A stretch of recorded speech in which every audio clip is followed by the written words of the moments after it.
नमस्कार, मी मेनका वाघ. पुस्तक श्यामची आई, लेखक साने गुरुजी. रात्र 38वी. आईचा शेवटचा आजार. श्याम आजारी पडला. अंगात तापही होता. डोळे मिटून तो पडला होता. श्याम, पाय चेपू का? गोविंदाने विचारले. नको. माझे पाय चेपून काय होणार? माझी सेवा नको करायला. तुम्ही आपापली कामे करा. त्या मोहन पाटलाचा ताका लवकर विणून द्या. जा, माझ्याजवळ बसून काय होणार? राम राम म्हणत मी शांत पडून राहीन. श्याम म्हणाला. श्याम, कोणी आजारी पडले तर आपण जातो. आपल्या आश्रमातील कोणी आजारी पडला तर त्याच्याजवळ नको का बसायला? रामाने विचारले. अरे, इतका का मी आजारी आहे? तुमचे माझ्यावर प्रेम आहे. मी कितीदा जेवलो तरी पोटभर जेवलो असे तुम्हास वाटत नाही. मी बरा असलो तरी बरा आहे असे वाटत नाही. मी आजारी नसलो तरी तुम्ही आजारी पाडाल. वेडे आहात. काही वातबीत झाला तर बसा जवळ. तुम्ही कामाला गेलात तरच मला बरे वाटेल. गोविंदा, जा तू. राम, तूही पिंजायला जा. श्यामच्या निक्षून सांगण्यामुळे सारे गेले. सायंकाळी श्यामला जरा बरे वाटत होते. अंथरुणात बसून तो सूत कातीत होता. तोंडाने पुढील श्लोक म्हणत होता. सुचो रुचो ना तुझविन काही, जडो सदा जीव तुझ्याच पायी. तुझाच लागो मज एक छंद, मुखात गोविंद हरे मुकुंद. तुझाच लागो मज एक नाव, सरोत सारे बितंडवात. तुझ्या असो प्रेमळ एक बंध, मुखात गोविंद हरे मुकुंद. काय रे, आत्तासे आलात? श्यामने विचारले. तुम्ही रात्री सांगणार का गोष्ट? एका लहान मुलाने विचारले. हो, सांगेन. तुम्ही या, श्याम म्हणाला. पहा, तुम्हाला छान छान दगड आणले आहेत. आम्ही त्या टेकडावर फिरावयास गेलो होतो, एक मुलगा म्हणाला व त्याने ते दगड श्यामजवळ ठेवले. खरेच किती सुंदर आहेत हे. या, आपण त्यांची चित्रे करू. मी पोपट करतो हं. असे म्हणून श्याम त्या खड्यांचा पोपट करू लागला. मुले एक एक खडा देत होती. आता चोचीला लाल रंगाचा खडा हवा लहानसा. श्याम म्हणाला. हा घ्या, हा पहा चांगला आहे. एक मुलगा म्हणाला. श्यामने तो खडा लाविला व सुंदर राघू तयार झाला. आता मोर बनवा मोर, दुसरा एक मुलगा म्हणाला. तुम्हीच बनवा मोर, श्याम म्हणाला. आम्हाला चांगला येत नाही, तो म्हणाला. पण आता तुम्ही घरी जा, लवकर जेवून या, श्यामने सांगितले.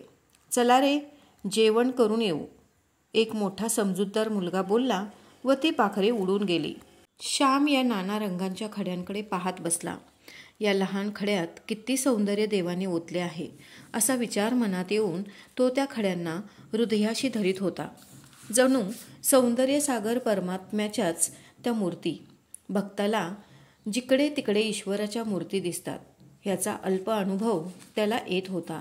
एक प्रकारची कोमलता त्याच्या मुखावर शोभत होती. गोविंदा, राम, नामदेव सारे त्याच्याजवळ आले. श्याम, काय आहे तुझ्या हातात? फूल ना? रामने विचारले. अरे, फुलाला माझे मलिन व पापी हात मी कधी लावतो का? मी दुरूनच त्याला हात जोडीत असतो, श्याम म्हणाला. मग काय आहेत हातात? नामदेवाने विचारले. देवाच्या मूर्ती, श्याम म्हणाला.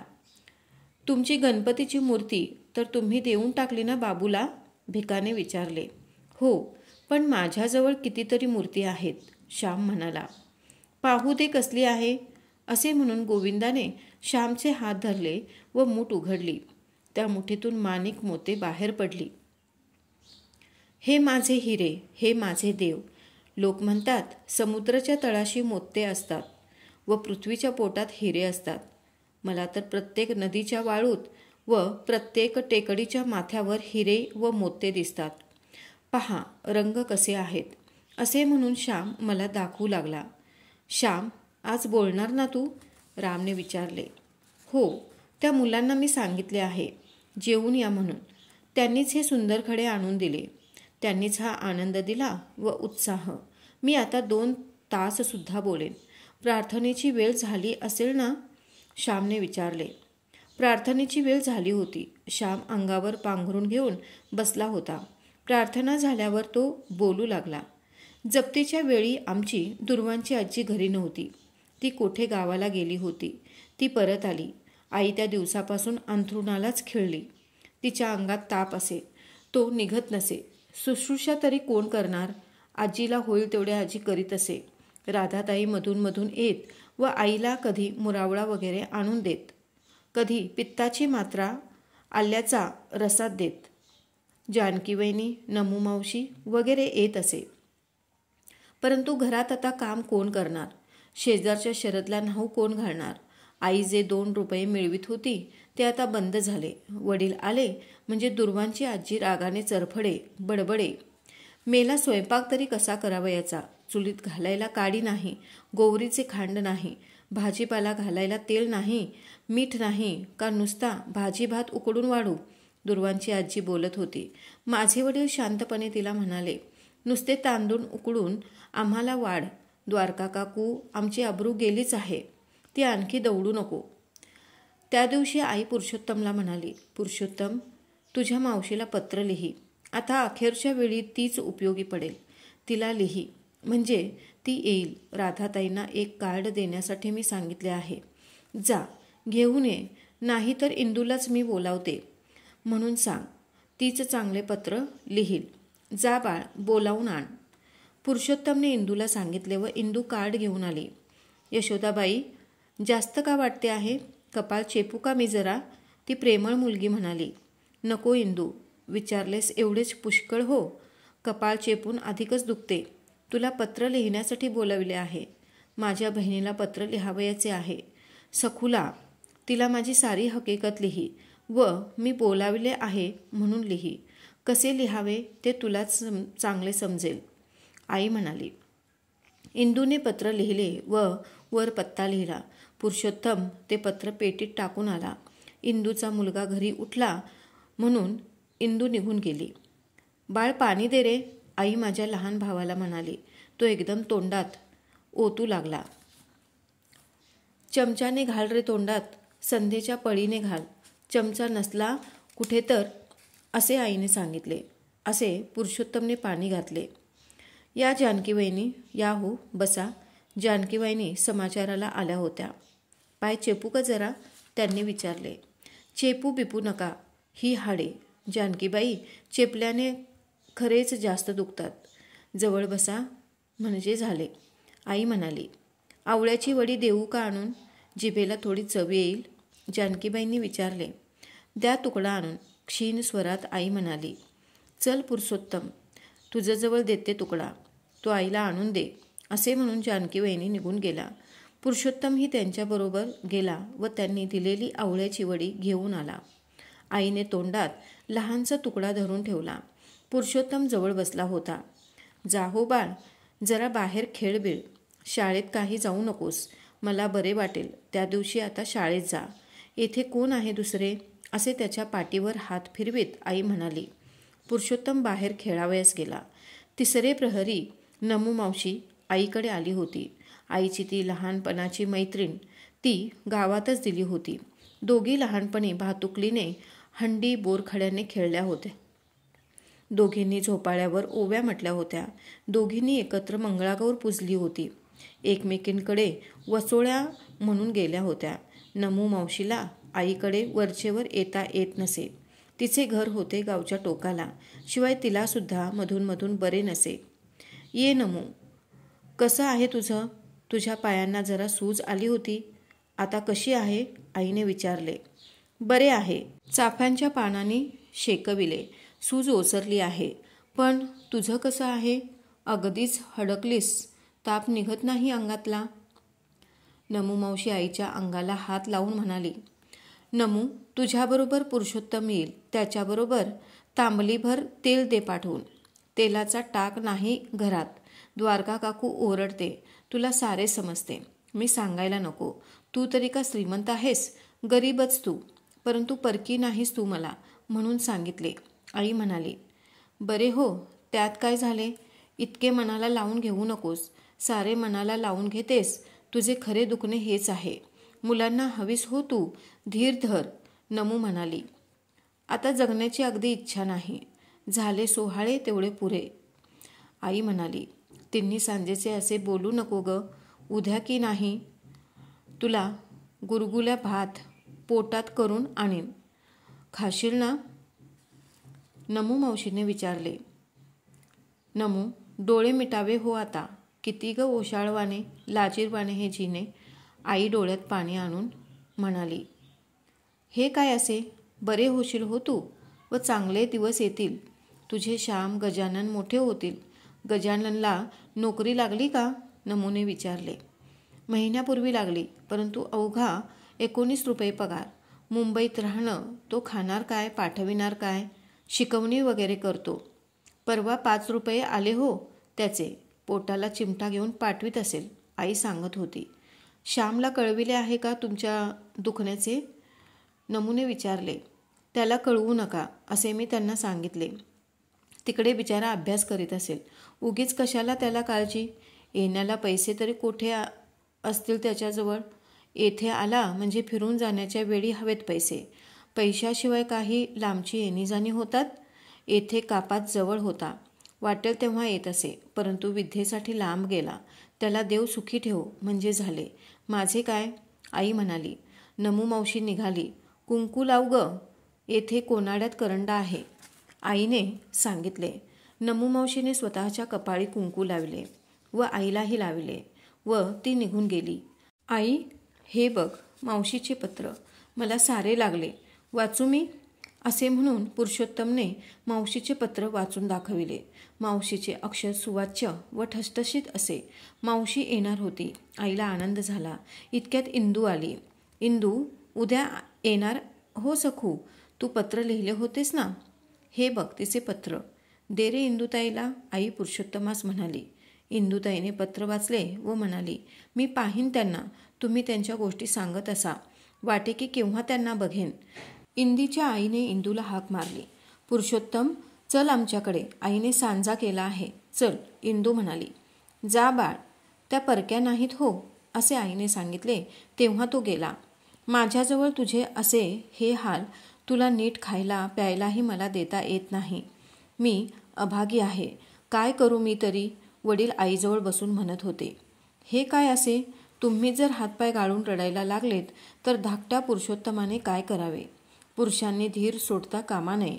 तुम्ही काही मनाला लावून घेऊ नका. तुमच्या जीवावर मी पूर्वी उड्या मारल्या. सारी सुखे भोगली. वैभवात लोळले.